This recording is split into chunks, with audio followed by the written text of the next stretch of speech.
Hi అండి. ఈరోజు నేను స్కూల్ నుండి ఇంటికొచ్చేసరికి మా అమ్మ పులిహోర చేసింది. ఈరోజు శుక్రవారం కదా!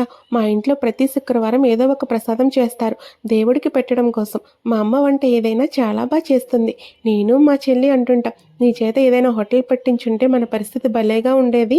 మనం చాలా పాపులర్ అయి ఉండేవాళ్ళము" అని. మేమెప్పుడూ ఇంట్లో చింతపండు పులిహోరే వండుకుంటాం. మా స్కూల్‌లో టీచర్స్ అయితే లేకపోతే స్టూడెంట్స్ అయినా గానీ నిమ్మకాయ పులిహోర తెస్తారు.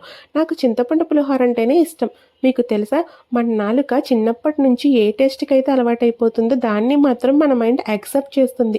ఏదైనా కొత్త రకం చూపించినా కూడా అరే! ముందు చేసుకున్నట్టే బావుంది కదా! అని అనుకుంటూ ఉంటాం. ఆయిల్‌లో వేరుశనగ గుళ్ళు, శనగపప్పు, పచ్చిమిర్చి, ఎండుమిర్చి వేసి బాగా ఫ్రై అయ్యాక చింతపండు గుజ్జు, ఆవాల పేస్ట్ కూడా వేసి బాగా ఉడకనిచ్చి కాస్త సాల్ట్ కూడా వేయాలి. అది బాగా ఫ్రై అయ్యి దగ్గరికొచ్చిన తర్వాత అందులో రైస్ వేసి దాన్ని బాగా కలుపుకోవాలి. ఈ రకంగా పులిహోర తయారు చేసుకుంటాం. మీకెంతమందికి ఇష్టం? రాత్రున్న పులిహోర